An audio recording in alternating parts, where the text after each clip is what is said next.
বেতন ভাতা বৃদ্ধি চাই,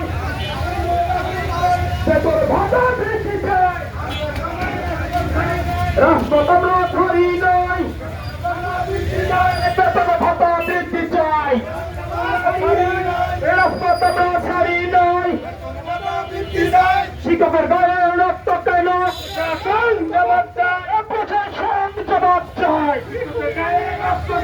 শিক্ষকদের ন্যায্য দাবি মানতে হবে মানতে হবে